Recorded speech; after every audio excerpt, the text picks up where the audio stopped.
आदरणीय दर्शकवृन्द नमस्कार।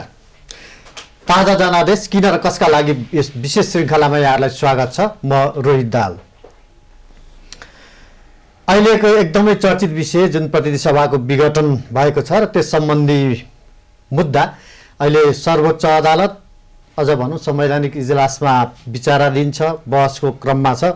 प्रधानमन्त्रीको सिफारिसमा राष्ट्रपतिले जुन प्रतिनिधि सभा विघटन गर्नुभएको छ यो संवैधानिक असंवैधानिक, यसका कारण, प्रक्रिया, उद्देश्य लगायतका विषयमा छलफल विभिन्न ढङ्गले चलिरहेका छन्। यसैमा केन्द्रित रहेर आज हामी पनि छलफल गर्नेछौँ र यसका लागि आज हामीसँग हुनुहुन्छ नेपाल बार एसोसिएसनका कोषाध्यक्ष रुद्र पोखरेल र अधिवक्ता ओम प्रकाश अर्याल। दुवैजनालाई स्वागत छ। धन्यवाद। म अर्यालजीबाट जान चाहे, अब यो संवैधानिक कि असंवैधानिक भन्नेको त अब छलफलको क्रममा आइहाल्ला। यसको कारण, प्रक्रिया र उद्देश्यको बारेमा जुन प्रधानमन्त्रीले जे काम गर्नुभयो, प्रतिनिधि सभा विघटन गर्ने जुन सिफारिस गरेर जुन राष्ट्रपतिले गर्नुभयो अनुमोदन, यसको कारण, प्रक्रिया र उद्देश्यको बारेमा अलिकति भनिदिनु। अब कारण चाहिँ उहाँ आफैले भनेको कारण, मूल कारण चाहिँ पार्टीभित्रको जुन द्वन्द्व छ त्यसबाट असहजता भयो भन्ने छ। मूल कारण चाहिँ त्यही देखाइएको छ। अहिले लिखित जवाफमा पनि त्यही लेखियो।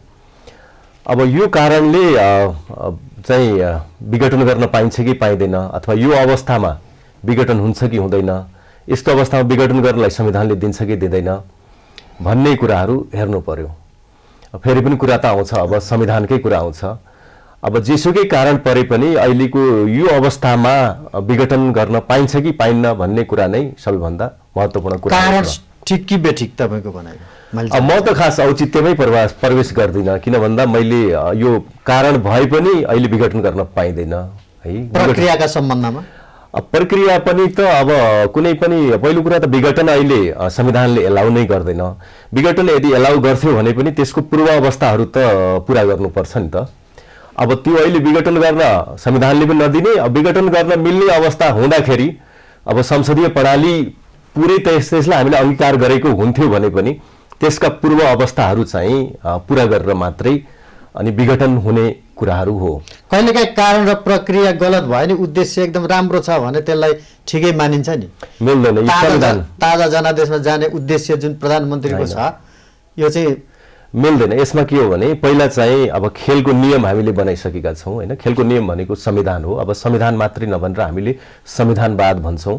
संविधानवाद भनेपछि हामीले संविधानका पनि आधारभूत मूल्य र मान्यताहरू जे छन् त्यसलाई हामीले बढी जोड दिएको हो। यसलाई है भनेको संविधानलाई कहीँ पनि हामीले नाग्न पाइँदैन। संविधानभित्र रहेर संविधानको सर्वोच्चता, अनि संविधानवाद भनेको चाहिँ लिमिटेड गभर्मेन्ट भन्छ होइन, सीमित सरकार, त्यसपछि आउँछ न्यायिक पुनरावलोकन, यी कुराहरू किन चेक एन्ड ब्यालेन्सको कुराहरू, नियन्त्रण र सन्तुलनका कुराहरू हो। यो परिधिभित्र रहेर चाहिँ गर्ने कुराहरू हो।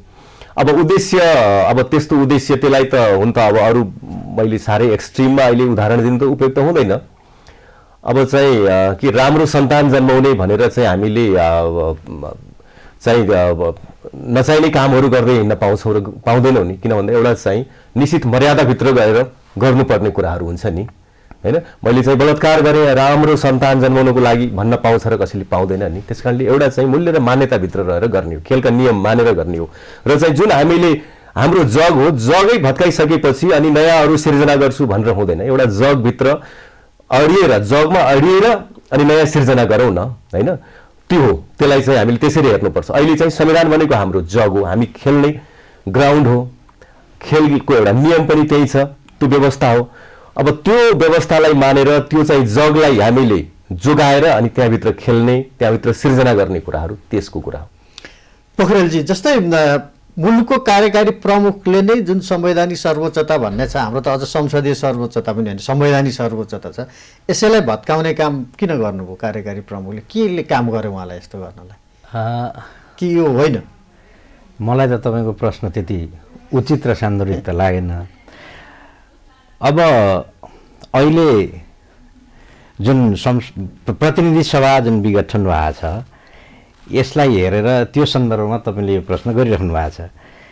मलाई के लाग्छ भन्दाखेरि संविधानमा जुन ढङ्गले सरकारको निर्माणको परिकल्पना गरियो त्यो परिकल्पना नेपालको संविधान निर्माण गर्दाका अवस्थामा भएका छलफल र आदि इत्यादि कुराले गर्दा अहिले के भनिँदैछ भन्दाखेरि प्रतिनिधि सभा विघटन गर्न हुन सक्ने अवस्थाको कल्पनासम्म पनि गरिया छैन।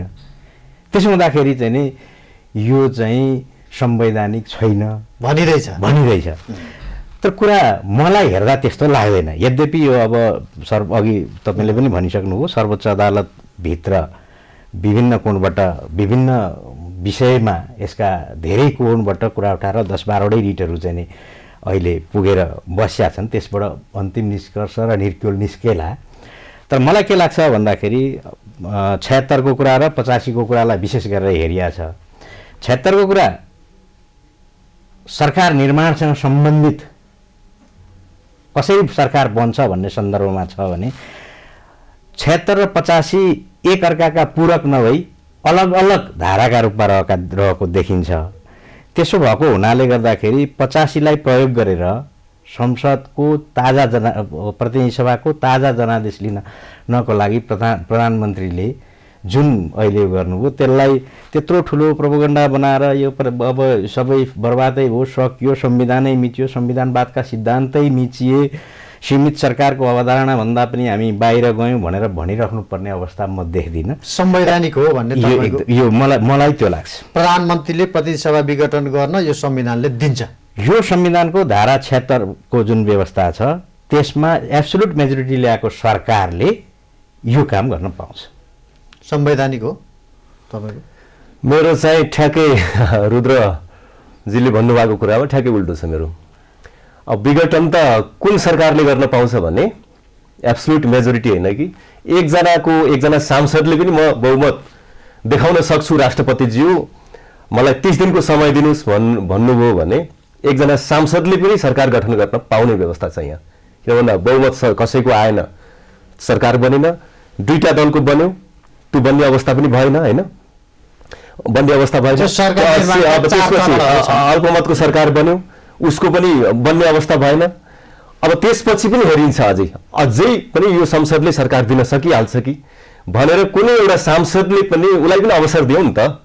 ल चाहिँ भनेर दिँदाखेरि कुनै सांसदले भन्यो कि म चाहिँ 30 दिनभित्र विश्वासको मत आर्जन गर्छु भनेर राष्ट्रपतिकोमा उसले दियो, पेश गर्यो भनेदेखि उसलाई प्रधानमन्त्री बनाइन्छ र त्यहाँ पनि अझ उहाँ भनिएको छ। त्यसपछि पनि अर्को बन्ने सम्भावना भएन भने बनेन भने भन्ने कुराहरू त्यहाँ छ। किनभने उपधारा 7 मा 76 को उपधारा 7 मा लेखिएको छ। त्यसकारणले विघटन गर्ने अधिकार कोसँग छ भन्दा यो चाहिँ संसद सदस्यको सरकारको भनेको अल्पमतको पनि नभनौँ न। अब कहाँसम्म कि एकजनाको उसको आफ्नो मत छ, ग्यारेन्टी छ, अरू त कुनै ग्यारेन्टी नै छैन नि। हो त्यसले बनाएको सरकार पनि त्यो चाहिँ उसले विश्वासको मत लिन सकेन भने बल्ल त्यहाँबाट विघटन हुन्छ। पोखरेलजीको कुरा चाहिँ 76, 1 र 7 लाई चाहिँ एकै ठाउँ पारेर हेरियो भन्ने छ क्या। यो फरक धारा हो नि त। 76 को 1 मा त यो कुरै छैन हैन, विघटनको कुरा नै छैन। 76 को 1 मा त्यहाँ चाहिँ बहुमतको सरकार बन्ने भन्ने कुरा छ, त्यो बाहेक अरू केही पनि छैन। अब 76 को 1 स्वयंमा अहिले लागू हुन्छ कि हुन्न भन्ने कुरा पनि छ। किन भन्दा यो सरकार बहुमतको हो कि यो चाहिँ संयुक्त सरकार हो भन्ने पनि त प्रश्न छ नि। यो सुरुमै त यो बहुमतको सरकार बने हैन नि त, यो त संयुक्त सरकार बनेको सुरुमा त। त्यसैले अब यो बहुमतकै सरकार हुन्थ्यो भने पनि बहुमतको सरकार त यो सरकार चलाउने उसलाई अधिकार छ नि, त्यो उसको अधिकार र दायित्व नै छ नि। उसले त आफूले राजीनामा नदिँदासम्म उसको अधिकारको कुरा हो नि। त्यसकारणले उसले विघटन भन्ने कुरा यसमा छैन, यो जानी बुझी राखेको कुरा हो। 1% पनि ठाउँ दिएको छैन अहिले विघटनको लागि। जस्तै हामी संसदीय व्यवस्थाको अभ्यास गरिरहेका छौँ, संविधानले पनि त्यही भन्छ हैन। त्यसभित्र रहेर प्रधानमन्त्रीको केही अधिकारहरू हुँदैन। संसदीय व्यवस्थाको केही चाहिँ चरित्रहरू यसमा छन्, जस्तो चाहिँ पार्लियामेन्टले सरकार बनाउने कुरा, अविश्वासको प्रस्ताव ल्याउने कुरा हैन, यी कुराहरू छन् त्यहाँ हैन, जो संसदले सरकार बनाउने। अब अमेरिकाको जस्तो छुट्टै चाहिँ राष्ट्रपति चाहिँ अलगै ढंगबाट निर्वाचित हुने, संसद अलगै ढंगबाट निर्वाचित हुने, त्यसको पुरै वर्कको डिभिजन हुने, त्यो खालको होइन कि संसदले सरकार बनाउने कुरा छ। तर हामी ठ्याक्कै त्यसैमा मात्रै त्यो संसदीय व्यवस्थाको बेलायतमै पनि त अहिले कहाँ छ र? बेलायतमा पनि 2011 मा फिक्स्ड टर्म पार्लियामेन्ट एक्ट आइसकेको छ। किन त्यहाँ पनि पटक पटक चाहिँ संसद विघटन भएपछि त्यो चाहिँ भार थेग्न सकेन त्यहाँको राष्ट्रले, अस्थिरता ज्यादा भयो भनेर उसले समेत 5 वर्षको फिक्स टर्म चाहिँ उसले बनायो र संसद विघटन गर्नुपर्ने भयो भने पनि त्यो चाहिँ 2/3 कम्तीमा 2/3 खास त सर्वसम्मतले हो, दुई तिहाईले चाहिँ त्यसलाई समर्थन गर्यो भने मात्रै बल्ल चाहिँ संसद विघटन हुन्छ त्यहाँ। पोखरेलजीका आउँछु। जस्तै प्रधानमन्त्रीले चाहिँ संसद विघटनको सिफारिस गर्दाखेरि धारा 76(1) र 7 लाई चाहिँ कोट गर्नुभयो भन्ने कुरा त देखियो। तर फेरि जवाब दिँदा चाहिँ उहाँले चाहिँ यो मुद्दा चाहिँ अदालतको क्षेत्राधिकारभित्र पर्दैन भनेर पनि दिनुभयो। अलिक द्वैचरित्र देखियो नि फेरि प्रधानमन्त्री। त्यस्तो होइन, संसद विघटन त्यसरी भयो, प्रतिनिधि सभाको विघटन त्यो भइसकेपछि अदालतमा मुद्दा पर्यो। अदालतमा मुद्दा परिसकेपछि उहाँले के भन्नुभयो, के भनेर लिखित जवाफ आयो भन्दाखेरि यो चाहिँ राजनीतिक प्रकृतिको विषय हो, यो विषयमा कोर्टले प्रवेश गर्न सक्दैन। मसँग विघटन गर्ने, प्रधानमन्त्रीसँग विघटन गर्ने अधिकार चाहिँ यी छन्। यसका आधारमा संसद विघटन, प्रतिनिधि सभा विघटन भयो। विघटन भएको कुरामा जब कोर्टमा चाहिँ यो विषय प्रवेश गर्यो, त्यो प्रवेश गर्दाखेरि मेरा भ्यालिड रिजनहरू चाहिँ यी हुन्, यो कारणले गरेँ। अब त्योभन्दा पछाडिको पोलिटिकल जुन कुरा छ त्यो कुरामा चाहिँ कोर्ट प्रवेश गर्न सक्दैन भनेर जिकिर लिएको अवस्था हो। खालि यो यसमा चाहिँ यी संसद विघटन गर्दाखेरि, प्रतिनिधि सभा विघटन गर्दाखेरि उहाँले जे कुरा लिएको थियो त्यो कुरा होइन भन्ने हिसाबले त्यसरी चाहिँ गरेको अवस्था होइन। यसको मतलब चाहिँ प्रधानमन्त्रीले राजनीतिक अधिकार प्रयोग गरेर त्यो विघटन गर्नुभयो, त्यो हदसम्म बढी हो भन्ने बुझिन्छ कानुनी संवैधानिक कुरा भन्दा पनि। एउटा त यो संवैधानिक इस्यु नै हो, त्यो उहाँले त असंवैधानिक भनिसक्नुभयो नि त संविधानको कुनै धारामा। त्यही भएर त हामी लोकतन्त्रमा छौँ। यो विचारकाहरू सबै विचारहरू फुल्न पाउने, सबै विचारहरू राख्न पाउने। संविधानका धारामा पनि तपाईँको चाहिँ यत्रो लोकतन्त्र भन्ने हुन्छ र भने तपाईँको हरेक कुरालाई हेर्ने दृष्टिकोण आफ्ना हुन्छन्। अब हिजोको संविधानको कुरा गरौँ, प्रधानमन्त्री गिरिजाप्रसाद कोइरालाले के अरे विघटन गरेको पनि त्यही संसद हो, मनमोहन अधिकारीले विघटन गरेको पनि त्यही संसद हो। संविधान त 47 एउटै संविधान हो नि, अहिले त फरक छ नि त। अहिलेको संविधानको होइन, मैले त्यही घटना एउटै घटनालाई हेर्ने शेरबहादुर देउवाको पालाको अर्को छ। त्यसो हुँदाखेरि के भने एउटै घटनालाई हेर्ने विविध दृष्टिकोणहरू त हुँदो रहेछन्, हुन्छन्। र यसमा उहाँले त्यसको पैरवी गर्नुभएको छ, किनभने उहाँले संविधान हेर्दा सबै कुरा गर्दा उहाँलाई त्यो ठिक लाग्यो। तपाईँले मलाई सोध्नुभयो, अब उहाँकै कुरा ठिक हो भन्ने हो भने त मेरो विचारको के अर्थ रह्यो? मेरो विचारमा मैले पढेको संविधान अनुसार मलाई यो कुरा ठिक लाग्यो। प्राइम मिनिस्टरले गरेका कुराहरू यो। अब जस्तै अहिले विभिन्न कुरा छ, यो त प्रतिगामी कदम भयो, यो भयो। जब फ्रेस ताजा जनादेशमा जाने लोकतन्त्रको जनादेश त लोकतन्त्रको मेरुदण्ड हो। 1-8 वर्षको तलमाथिको कुरा मात्रै छ, त्यत्रो ठुलो चाहिँ उसमा पनि छैन। 3 वर्ष चान्चुन आएछ, 2 वर्षमा आउने कुरा हो। यो कुनै काया पलट हुने, कुनै चाहिँ ऊ हुने स्थिति पनि छैन। तर त्यसको औचित्य पुष्टि गर्नुपर्ने कारण हुनु पनि त के हुनु पर्ला नि त। जस्तै उहाँले भने जस्तो पार्टीभित्रबाट मलाई घेराबन्दीमा पारियो, असहयोग भयो, त्यस कारणले म चाहिँ ताजा जनादेश गएको हो भन्ने यो लजिकसँग सहमत हुन सकिन्छ। म त्यो लजिक पनि केही हदसम्म छ। उहाँले प्रधानमन्त्रीले त्यो कुरा पनि राख्नु भएको छ, त्यो हेर्दा देखिन्छ पनि। त्योसँगै म तपाईँलाई 1-2वटा कुरा बताउँछु। प्रतिनिधि सभाको बिजनेस कसले दिन्छ? एक्जिक्युटिभ, सरकारले दिन्छ। सरकारले दिएका बिजनेसहरू प्रतिनिधि सभाले कार्य गरेको छ कि छैन? धेरै कुराहरू छन्। त्यो मध्ये म तपाईँलाई एउटा कुरा, एमसिसीको प्रस्ताव संसदमा गएको छ कि छैन? राष्ट्रघाती होला, राष्ट्रद्रोही होला, राष्ट्रहित अनुकूल होला, के होला एउटा कुरो। त्यसको निष्कर्ष र निर्णय कसले निकाल्नुपर्ने हो? संसदले। अनि संसदले सरकारलाई सहयोग गर्यो कि त्यसलाई त्यत्तिकै एउटा कुनामा थन्काएर राखेकाले असहयोग गर्यो? संवैधानिक परिषदको बैठक बोलाउँदा न विपक्षी दलको नेता जानुहुन्छ, न प्रतिनिधि सभाको सभामुख जानुहुन्छ। होला उहाँहरूका आफ्ना कुराहरू छन् भने त्यो कुराहरू चाहिँ कोरमै नपुगेर दिने, कोरमैबाट भागिदिने, सरकारलाई संवैधानिक परिषदलाई समेत असहयोग गर्ने, यी क्रियाकलापलाई पनि यो संसद प्रतिनिधि सभा विघटनसँग जोडेर हेर्नुपर्छ। र मेरा हातखुट्टा बाँधिए, मलाई चौतर्फी घेराबन्दी गरियो भन्ने जुन कुरा आएको छ नि, त्यसका पछाडि यी कुराहरू पनि देखिन्छन्। र यो त फ्याक्ट हो, तपाईँले अन्यथा भन्न सक्नुहुन्न। संसद त रबर स्ट्याम्प होइन नि त प्रधानमन्त्रीको। प्रधानमन्त्रीलाई असहयोग गर्न पनि सक्छ नि त संसदले त, होइन? अनि असहयोग गर्ने भने एमसिसी पास अथवा फेल गराएको भयो हुन्थ्यो नि। प्रक्रियामा नलागिकन पनि असहमति हुन्छ त। अनि प्रधानमन्त्रीले अमुक व्यक्तिलाई नियुक्ति गराउन खोज्नु परे, त्यो कुरालाई गएर बैठकमै गएर त्यसलाई चाहिँ परास्त गर्ने हो कि कोरामै पुर्याउन नदिने, त्यो बैठकै हुन नदिने, अनि सरकारका विभिन्न अङ्गहरू, संवैधानिक आयोगहरू सबैलाई रिक्ततामा पुर्याएर सरकारको उपस्थिति नै छैन। सरकारले जनाउने उपस्थिति, राज्यले जनाउने उपस्थिति त तिनै निकाय मार्फत होला नि, अनि ती निकायमा नियुक्तिसम्म पनि गर्न नदिने। नियुक्ति हुने त्यहाँ गइसकेपछि त छलफल हुन्थ्यो होला नि।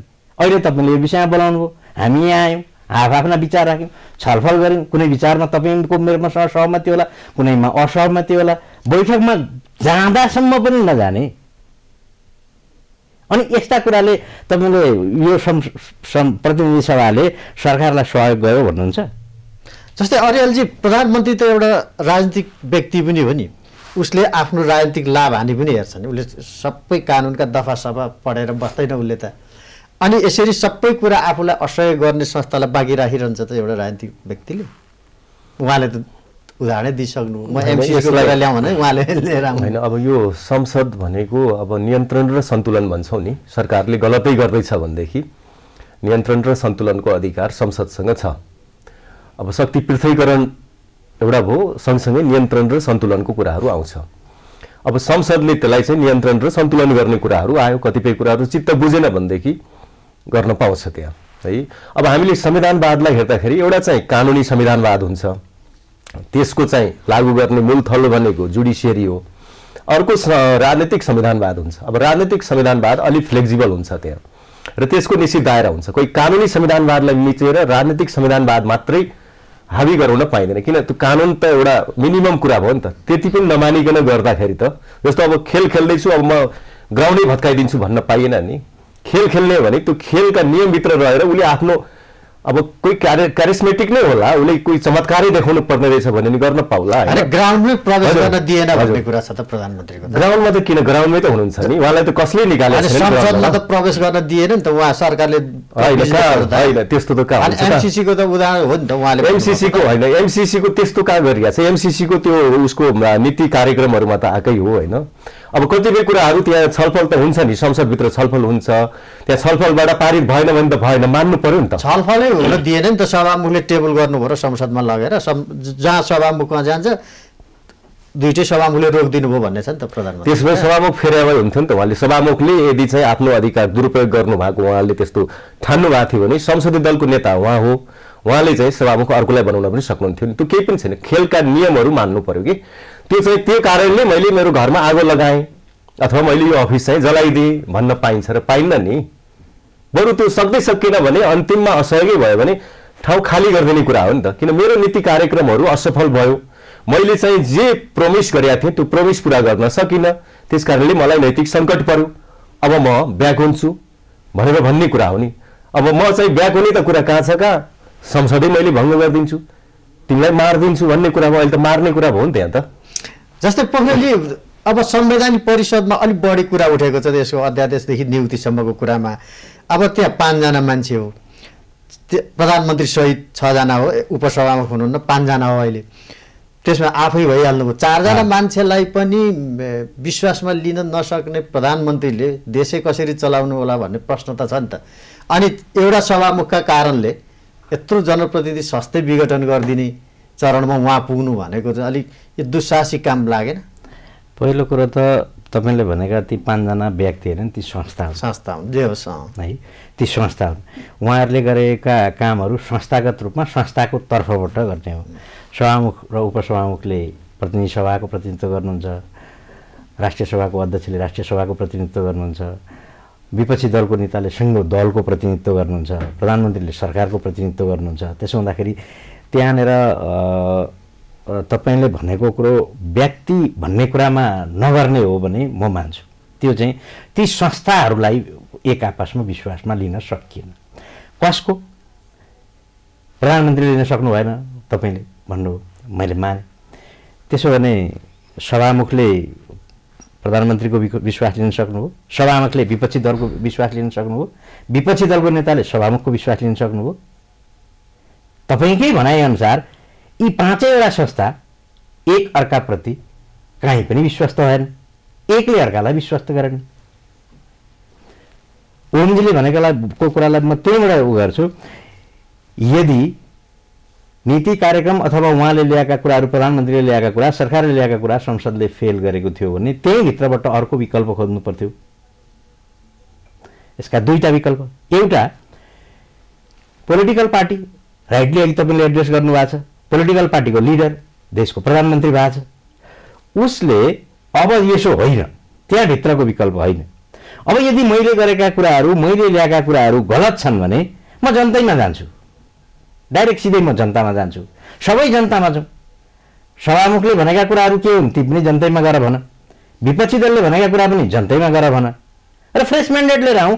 मैले गल्ती गरेको छु, प्रधानमन्त्रीले गल्ती गरेको छ भने त अब राइटली जनताले उहाँलाई दिनुपर्ने जति सबै सजाय दिन पाउने गरेको अवसर, सुअवसर नै प्राप्त भएको छ नि। यो कन्फिडेन्स जुन को आधारमा उहाँ जानुभएको छ, त्यसो भएको हुनाले गर्दाखेरि ओम सरले त्यहाँसम्म उठाएको कुरालाई मैले माने। त्यस पछाडिका बाटालाई हेर्दाखेरि एउटा उहाँले भने जस्तै पनि गर्न सक्नुहुन्थ्यो होला, त्यसो गर्न सक्नु भएन, ताजा जनादेशमा जानुभयो, जाने निर्णयमा उहाँ पुग्नुभयो र त्यो बमोजिमको क्रिया भयो। यो क्रियालाई घरै डराउने क्रियासँग त तुलना नगरौँ, त्यसो नगरौँ भन्छु म। यो फ्रेस म्यान्डेट लिने कुरालाई अब घर डढाउने कुरासँग, त्यो ध्वंसात्मक कुरासँग नगरौँ, कन्स्ट्रक्टिभ संविधान के अरे प्रतिनिधि सभा चाहिँ रहेन भन्ने हिसाबले घर डढेको भन्ने भयो। प्रतिनिधि सभा सर्ट एन्ड पिरियडका लागि नरहेको हो, फेरि निर्वाचन भएर प्रतिनिधि सभा। तर तपाईँले ताजा जनादेशका लागि जानलाई के आपत्ति भन्नुभयो? तर अब खेल खेल्ने भनेर मात्रै त हुँदैन, खेलको नियम चाहिएला नि त। नियम बिनै खेलमा तपाईँ जानुभएको रिङभित्र भने त त्यो खेल खेल्न मान्छ त अर्को पक्षले। किन? हामीसँग संविधान छ, निर्वाचन सम्बन्धी सबै कानुनहरू छन्, त्यसको त निर्क्युल, यसको निर्क्युल कसले लगाउने?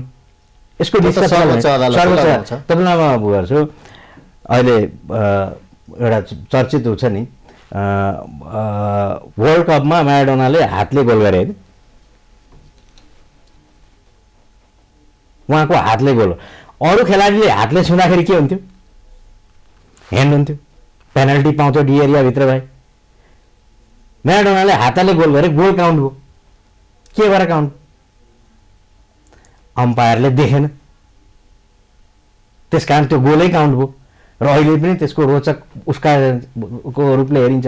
त्यसमा त गेम, यो इलेक्सनका रुल्सहरू सबै छँदैछन् हामीसँग, त्यो भित्र हामी प्रवेश गर्दैछौँ, त्यहाँ गेम हुन्छ। अब संवैधानिक र असंवैधानिक भनेको कुरा त न तपाईँले भनेर हुने हो न मैले भनेपछि अम्पायरले नदेखेको जस्तो गर्दै हुनुहुन्छ यो मुद्दामा। मैले त्यसो त भने छैन। मैले के भने रुल्स छन्, रुल्सभित्र पनि कतिपय एक्सेप्सनहरू पनि हुन्छन्, र यो संवैधानिक र असंवैधानिक भन्ने जुन कुरा छ त्यो कुराको अन्तिम निष्कर्ष कसले दिने हो? सर्वोच्च अदालतले। त सर्वोच्च अदालतले असंवैधानिक भनौँ भने त मैले जतिसुकै संवैधानिक भनेर यहाँ गरे पनि त्यसको अर्थ छैन। रुल्स त त्यही होला। तपाईँको भनाइअनुसार अम्पायरले चाहिँ नदेखे जस्तो गर्ने जस्तो बुझियो नि त नि, फेरि पेनाल्टीको मैले रुल्सभित्रका एक्सेप्सनको कुरा गरेँ होइन।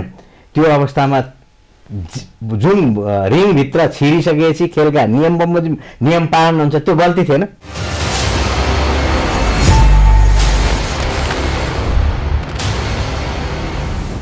ताजा जनादेशमै जानलाई चाहिँ के आपत्ति भयो त इलेक्सनको लागि?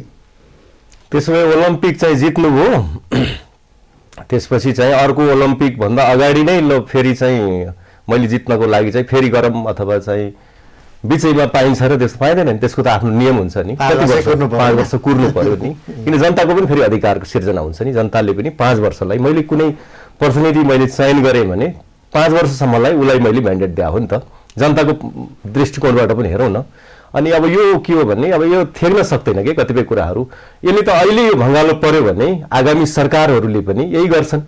उनीहरूले चाहिँ यत्रो देशलाई भार पर्ने कुराहरू, जनतालाई भार पर्ने कुराहरू, अब प्रधानमन्त्रीको एकदम त्यो चाहिँ उहाँहरूको आफ्नो स्वेच्छाको कुरा जतिखेर पनि जे पनि गर्न सक्ने हो भनेदेखि त अनिश्चितता हुन्छ। त्यस कारणले हाम्रो यो हरेक कुरालाई एउटा निश्चितता, कानुनी निश्चितता, संवैधानिक निश्चितता प्रदान गर्नको लागि लेखिएका कुराहरू हुन्, जुन कुराहरू अहिले विश्वव्यापी रूपमै यी कुराहरू बेठिक हुन् भनेर आइरहेछ। स्वयं चाहिँ बेलायतले समेत यो कुरा बेठिक ठहर गरिसकेको छ क्या। अब यो प्रतिनिधि सभा विघटनको मुद्दा चाहिँ संवैधानिक इजलासले हेर्ने होइन भन्ने तर्क आएको छ। यसमा तपाईँ केही छ?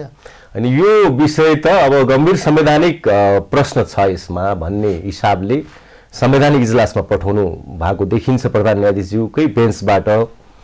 हुनलाई यो चाहिँ संवैधानिक इजलासतिर नल्याएर ठुलो बृहत एउटा इजलासमा पठाउन पनि सकिन्थ्यो, किन भन्दा यो संवैधानिक इजलासले नै हेर्नुपर्ने विषयहरू पनि तोकेका छन् संविधानमा, जस्तो कानुन संविधानसँग बाँझिएको विषय, प्रदेश र प्रदेशहरू संविधानसँग बाँझिएको विषय होइन भन्ने खालको कुरा छ। अब यसलाई ठ्याक्कै त्यता नलगेर अर्को बाटोबाट चाहिँ अझ संवैधानिक इजलासभन्दा ठुलो इजलासमा लान सकिने अवस्था पनि थियो।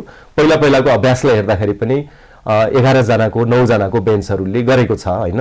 त्यस कारणले अब त्यतातिर लग्या भए पनि अझ राम्रो हुन्थ्यो भन्ने कुराहरू छ, त्यो भ्यालिड कुरा नै हो।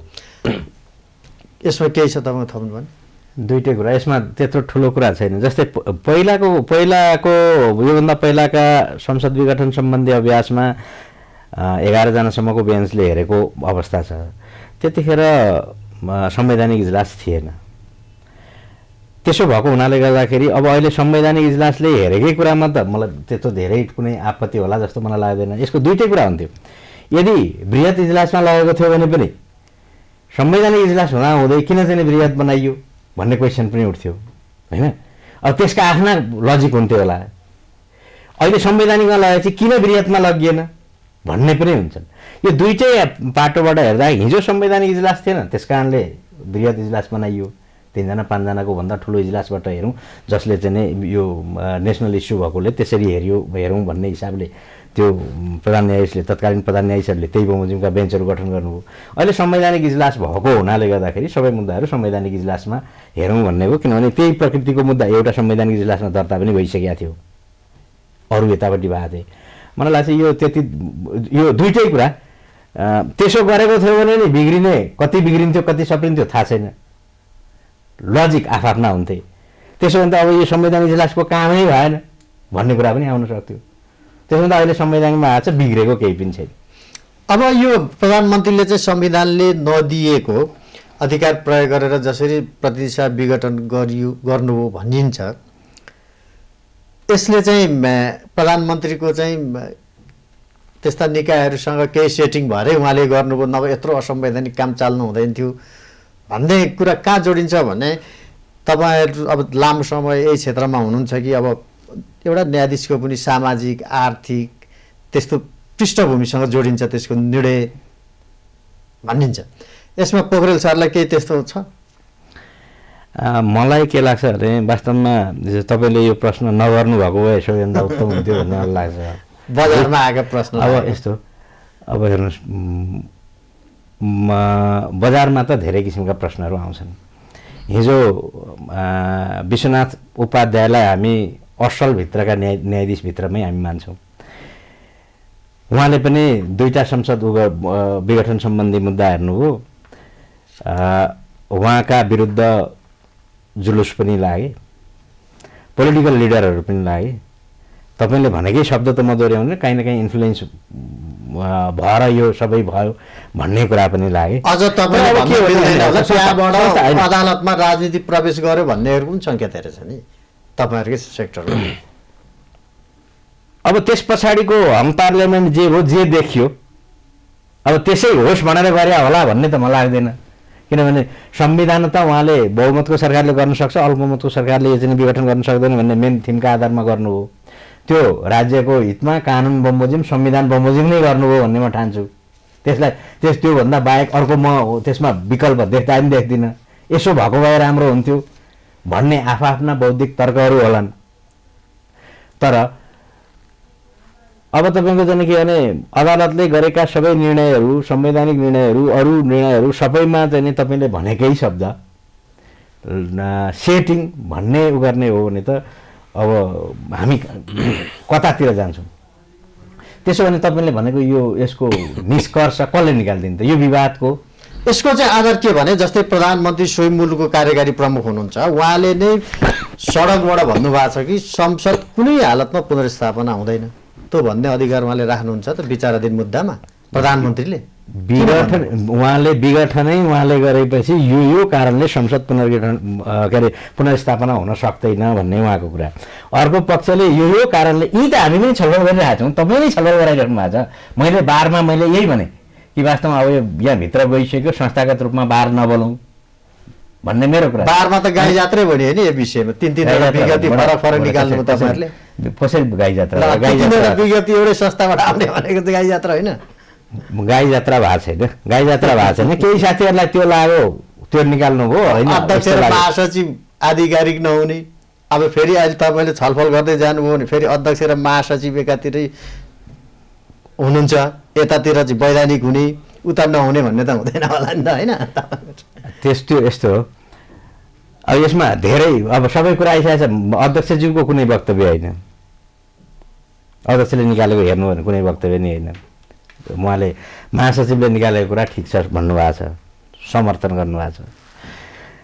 अब मैले संस्थाको सचिवालयको निर्णयअनुसारको वक्तव्य निकाले, मेरो निर्णय व्यक्तिगत निर्णय होइन त्यो। महासचिवको जुन वक्तव्य आयो कहीँ लिपिबद्ध छ भने उहाँहरूले देखायो भइगयो, माइनोट होला नि। म यसमा अर्यालजीसँग आउँछु। तपाईँको एउटा एम्बिकस क्युरीको लागि जुन बारले सिफारिस गरेको जुन वरिष्ठ अधिवक्ता 3 जना गरेका छ, अनि यो वक्तव्यको बारेमा केही कमेन्ट छ तपाईँको? त्यो सुनिया छ अलिअलि छ। अब यहाँ मूलत अब राजनीतिक संविधानवाद र चाहिँ कानुनी संविधानवाद बिचको लडाईँ देखियो यहाँनिर। अब राजनीतिक संविधानवादमा बढी जोड दियो होला होइन एउटा पक्षले, अब अर्को पक्षले चाहिँ कानुनी संविधानवादलाई बढी जोड दियो। तर अब हाम्रो कानुन क्षेत्रका मान्छेको लिगल फ्रेटर्निटीको हाम्रो चाहिँ मूल कर्तव्य चाहिँ राजनीतिक संविधानवाद भन्दा पनि कानुनी संविधानवादलाई चाहिँ त्यसलाई खलबलिन नदिने, त्यसको चाहिँ सुरक्षा गर्ने। किन कानुनी संविधानवाद जोगियो भने बल्ल राजनीतिक संविधानवाद धेरै अगाडिसम्म विकास हुन पाउँछ। अब राजनीतिक संविधानवादको यस्तो व्याख्या गर्न थाल्यौँ कि हामीले राजनीतिक यो चाहिँ चोइस जुन चोइसमा पनि जान सक्छ भन्ने भयो भने उसले चाहिँ सीमाहरू नाग्छ, भत्काउँछ। त्यसले गर्दा हामी खेल्ने ठाउँहरू भत्किन्छन्। त्यतिखेर के हुन्छ, वैधताको सङ्कट आउँछ। त्यो भनेको भोलि चाहिँ त्यतिखेर कसले कब्जा गर्छ त्यतिखेर होइन। त्यसपछि माइट इज राइट भन्ने तहमा जान्छ। त्यो चाहिँ खेलको नियम होइन। त्यसले चाहिँ जनतालाई पनि हित गर्दैन, राष्ट्रलाई पनि हित गर्दैन, हामी कसैलाई पनि हित गर्दैन। प्रधानमन्त्रीले यो दुस्साहसिक कदम किन चाल्नुभयो होला त? अब शङ्का गर्ने ठाउँहरू छन्। शङ्का गर्ने ठाउँ किन छन् भने अब यो दुस्साहसपूर्ण नै हो भन्ने लाग्छ मलाई। अब संविधान अन्तर्गतको कुरा एउटा हुन्छ होइन। अब संविधानभन्दा बाहिर जाने भन्ने कुरा केही न केही यो जानी बाहिर जाने भन्ने कुरा, त्यो बाहिर जाँदाखेरि पनि म सुरक्षित रहला, मेरो राजनीति सुरक्षित रहला भन्ने जुन एउटा त्यो आत्मविश्वास छ, त्यो आत्मविश्वासको स्रोत के हो भन्ने कुरा चाहिँ अब हामीले हेर्नुपर्ने। त्यो भविष्यमा त्यो अनफोल्ड होला।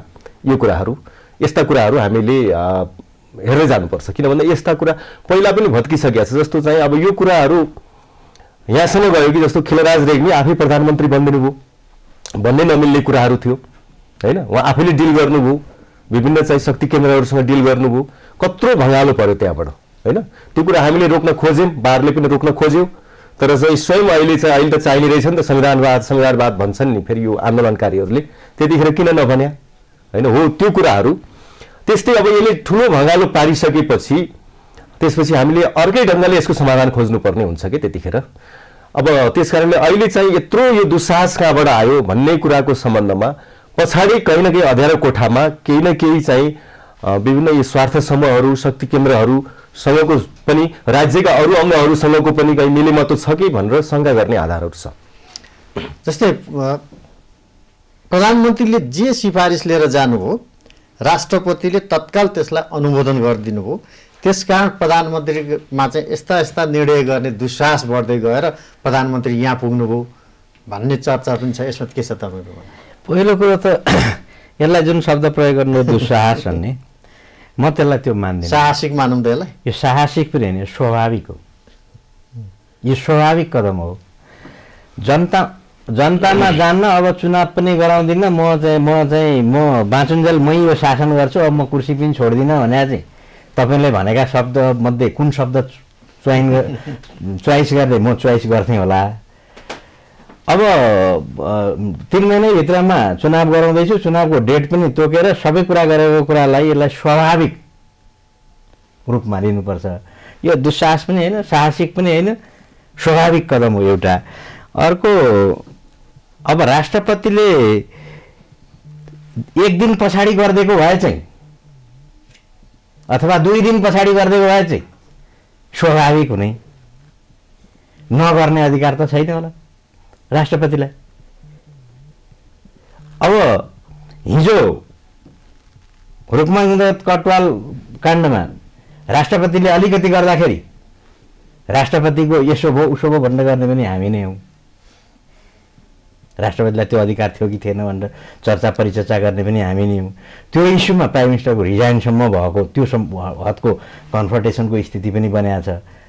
अनि आज राष्ट्रपतिले त्योभन्दा प्रतिलाई हिजो जस्तै हिजो अदालतसँग राय माग्ने 48 सालको संविधानको प्रावधान थियो आदि इत्यादि थिए। अहिले त त्यो चोइस पनि छैन। त्यसो भएको हुनाले गर्दाखेरि त्यो राष्ट्रपतिले उहाँको ठाउँ विद्यादेवी भण्डारीको ठाउँमा अरू कोही पनि राष्ट्रपति भएको भए भने परिणाम यही हुन्थ्यो। संविधानमा चाहिँ लागेमा भन्ने पनि छ क्यारे एउटा शब्द राष्ट्रपतिलाई, होइन? उहाँ त फेरि संरक्षक र पालनकर्ता पनि हो क्यारे। त्यही भएर त पालन गरे त। यो नमान्या भए पो उल्लङ्घन गरे भए हुन्थ्यो त, होइन? लागेमा भन्ने शब्द पनि छ क्यारे एक ठाउँ, होइन? संविधानमा राष्ट्रपतिलाई यदि संवैधानिक लागेमा राष्ट्रपतिसँग त्यो खालको अधिकार छैन। ठिक छ। अब एउटा खालको कोर्समा त मुलुक अब जाला, तर अघि खिलराज रेग्मीको नाम लिइहाल्नुभयो। दोस्रो खिलराज रेग्मीको खोजीमा मुलुक पुग्न सक्छ कि सक्दैन? निर्वाचन पनि नहुने, संसद पुनर्स्थापना पनि नहुने, मानिसहरू त्यतातिर पनि आशंका छ नि त। अब राजनीति धेरै सम्भावनाहरूको खेल हो। असम्भव देखिएका कुराहरू पनि सम्भव देखिएका छन्, सम्भव देखिएका कुराहरू पनि असम्भव। न्यायालयले गर्ने कुरा देखियो। अब यस्तो मलाई त्यहाँसम्म अब को नेपाल त्यता त्यसरी जान्छ भन्ने मलाई लाग्दैन। यो तोकिएको समयमा निर्वाचन निश्चित रूपमा नै हुनुपर्छ, हुन्छ नै, र अहिले देखिएको अन्यलता जुन छ त्यो चाहिँ तुरुन्तै हट्छ भन्ने मलाई विश्वास लाग्छ। अर्यालजी, यो सुरुङतिर हामी अँध्यारो सुरुङतिर जाने खतरा कति देख्नुहुन्छ तपाईँ? त्यो सम्भावना छ, किन पहिलाको नजिरले त्यो कुरा देखायो। अब संसद फेरि सुचारू भयो, यसले काम गर्यो भनेदेखि त्यो रोकथाम हुन्छ, होइन भनेदेखि नजिरै छ। हेर्नुहोस्, र अहिले चाहिँ अदालतले, न्यायिक नेतृत्वले आफ्नो लागि आफै अवसर सिर्जना गर्ने, अपर्च्युनिटी क्रिएट गर्ने, त्यो पदमा बसेर अपर्च्युनिटी क्रिएट गर्ने र त्यसलाई चाहिँ वैधानिकता दिने कुराहरू स्थापित भयो हाम्रो रूपमा। त्यसकारणले त्यो नजिरलाई हेर्दाखेरि त्यता पनि जान सक्छ। प्रधान न्यायाधीशले आफ्नो कुर्सीमा बसी न्यायिक पदमा बसी पनि आफ्नो लागि राजनीतिक अपर्च्युनिटी क्रिएट गर्ने नजिर हामीले स्वीकार गरिसकेका छौँ। यसमा हामी सबै आलोचित हुनुपर्छ। त्यसकारणले जति चाहिँ ज्ञानेन्द्र शाहले यो संविधानलाई क्षति गर्नुभएको थियो, पहिलाको संविधानवादलाई, त्यत्तिकै ठुलो क्षति खिलराज रेग्मीले गर्नुभयो प्रधान न्यायाधीशको पदमा बसेर। त्यसका मतियार, त्यसका योजनाकारहरू सबै त्यसमा दोषी हुनुहुन्छ।